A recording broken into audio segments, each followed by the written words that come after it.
அனைவருக்கும் வணக்கம். தெய்வீக பலன்கள் சேனல் சார்பாக தங்களை அன்புடன் வரவேற்கிறோம். இன்று நாம் காணொளியில் காண விரும்புவது கோகுலாஷ்டமி நாட்கள் கண்டிப்பாக இதனை செய்ய வேண்டும் என்பதை பற்றி இந்த காணொளியில் பார்க்கலாம். வாருங்கள் காணொளிக்கு செல்லலாம். மறக்காமல் ஒரு சப்ஸ்கிரைப் செய்யவும். கிருஷ்ண ஜெயந்தி அன்று நாம் பலவிதமான சடங்குகளை கடைபிடிக்கிறோம்.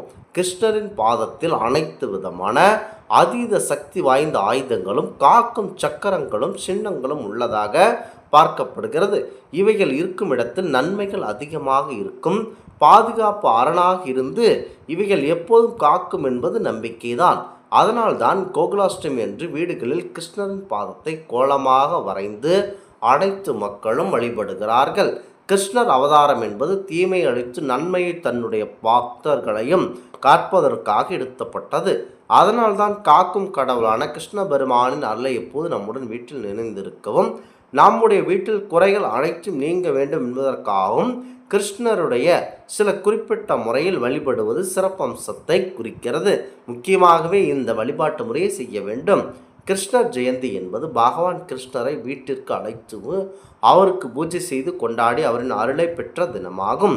கிருஷ்ணர் ஜெயந்தி நாள் மட்டுமின்றி எப்போதும் கிருஷ்ணரின் அருள் நம்முடைய வீட்டில் நிறைந்திருக்க வேண்டும் என்பது அனைவருடைய விருப்பமாக இருக்கிறது. பாரம்பரிய கிருஷ்ணபுரான் அருள் இருந்தால் அங்கு எத்தீமையும் நெருங்காது. மனதில் வீட்டிலும் மகிழ்ச்சி எப்போதும் நிறைந்திருக்கும். ஐஸ்வர்யமும் பெருகி கொண்டே இருக்கும். வெற்றிகள் நிறைந்த ஒரு வாழ்க்கை அமையும். கிருஷ்ண ஜெயந்தி என்று வழக்கமாக வழிபடும் முறையுடன் சேர்த்து இன்னும் சில விஷயங்களை செய்தால் கூடுதல் சிறப்பம்சம் கிடைக்கும். அது மட்டுமல்ல, கோகுலாஷ்டமி என்று மட்டுமல்ல, எப்போதும் கிருஷ்ணர் பெருமானின் அருள் நிறைந்திருக்க பெருமாள் அருள் இருக்கும் இடத்தில் அவரது திருமார்பில் எப்போதும் நீங்காமல் நித்திய வாசம் செய்யும் திருமகளாகிய மகாலட்சுமியின் அருளும் நிறைந்திருக்கும். மகாலட்சுமி அருள் இருந்தால் அங்கு நன்மைகள் குறைவாக இருக்கும் என்பது, அது நன்மைகளுக்கு குறைவு இருக்காது என்பது ஒரு முக்கியத்துவமாக இருக்கும். வாழ்க்கையிலும் சரி வீட்டிலும் சரி நிறைவு என்ற நிலை இருந்து கொண்டே கண்டிப்பாக அமையும். வழக்கமாக கோகுலாஷ்டமி நாட்களில் என்றால் முதல் நாளை வீட்டை சுத்தம் செய்து கிருஷ்ண பெருமானின் படம் அல்லது விக்கிரகத்தை அழகாக துடைத்து பலவிதமான மலர்களால் அலங்காரம் செய்ய வேண்டும். வாசல் துவங்கி பூஜை அறை வரை அரிசி மாவினால் கிருஷ்ணரின் பாதங்களை வரைந்து கிருஷ்ணருக்கு விருப்பமான சீடை, முறுக்கு, வெண்ணெய், அவல், பால் போன்ற பலவிதமான பலகாரங்களை நெய்வேத்தியமாக படைத்து வழிபட வேண்டும். வீட்டில் குழந்தைகள் இருந்தால் அவர்களுக்கு கிருஷ்ணர் மற்றும் ராதை வேடமிட்டு அலங்கரித்து மகிழ்வோம். இதனால் கிருஷ்ணரே அவர்கள் வடிவில் நம்முடைய வீட்டில் எழுந்தருளி நம்முடைய பூஜை வழிபாடுகளை ஏற்றுக்கொண்டதாக ஐதீகமாக இருக்கிறது. இப்படி வழிபட்ட நீங்கள் கண்டிப்பாக என்ன செய்ய வேண்டும் என்றால், கிருஷ்ண ஜெயந்தியை கொண்டாடுவதற்கு முன் தீர்த்த பொடியை வீட்டில் தெளிப்பது மிக மிக விசேஷமாகும். தீர்த்த பொடி என்பது பச்சை கற்பூரம் மற்றும் ஏலக்காய் சேர்ந்த பொடி. இவை இரண்டுமே நன்கு பொடி செய்து அந்த பொடி தண்ணீரில் கலக்க வேண்டும். இரவில் தர்ப்பை புல் மற்றும் மாவிளையை சேர்த்து இந்த தீர்த்த பொடி கலந்த தீர்த்தத்தை வீடு முழுவதும் கண்டிப்பாக தெளிக்க வேண்டும்.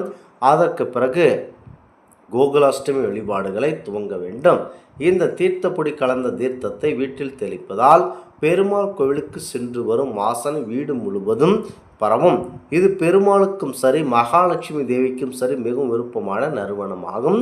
இந்த நறுமணம் இருக்கும் இடங்களில் எல்லா பெருமாளும் மகாலட்சுமியும் எழுந்தருள்வார்கள் என்பது ஐதீகமாகும்.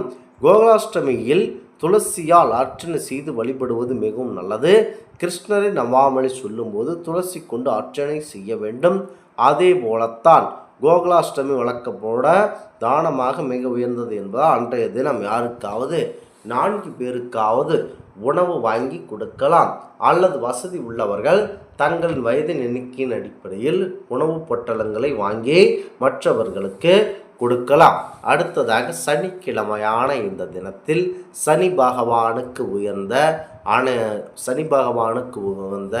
அவருக்கு உகந்த மந்திரங்களை கூற வேண்டும். அவருடைய என்ன வழிபாட்டு முறை செய்ய வேண்டுமோ அதனை செய்ய வேண்டும்.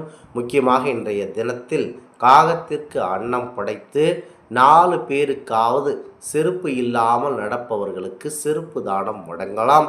அன்னதானம் வழங்கலாம். நோய் நொடியில் தவிப்பவர்களுக்கு, ஊனமுற்றவர்களுக்கு கண்டிப்பாக உங்களால் முடிந்த உதவிகளை செய்து வந்தால் சனி பகவானுடைய அருளும் கிடைக்கக்கூடும். முக்கியமாக சனிக்கிழமையும் பாரம்பல் கிருஷ்ண பெருமானுக்கு உகந்த இந்த தினத்தில் மிக மிக சிறப்பு வாய்ந்தவையாக இருக்கிறது. இந்த ஆன்மீக நாளான இன்று ஆடி கிருத்திகை தினமும் இருக்கிறது. முருகப்பெருமானையும் கிருஷ்ணரையும் மற்றும் சனி பகவானையும் வழிபட ஏற்ற தினமாக இருக்கிறது. இன்றைய நாளில் கண்டிப்பாக இந்த விதமான வழிபாடு முறைகளை தாராளமாக நீங்கள் செய்யலாம். முக்கியமாக முருகப்பெருமான் நினைத்து வழிபாடும் செய்யலாம். கிருஷ்ண பெருமானை வழிபட முக்கியத்துவமாக நாளாக இருக்கிறது. சனி பகவானுக்கு உகந்த இந்த நாட்கள் திருநள்ளாருக்கும் சென்று வரலாம். இந்த ஆன்மீக தகவல் உங்களுக்கு பிடித்து இருந்தால் தெய்வீக பலன்கள் சேனலை கண்டிப்பாக சப்ஸ்கிரைப் செய்து கொள்ளவும். மீண்டும் ஒரு நல்லதொரு காணொளியில் உங்களை சந்திக்கிறோம். நன்றி, வணக்கம்.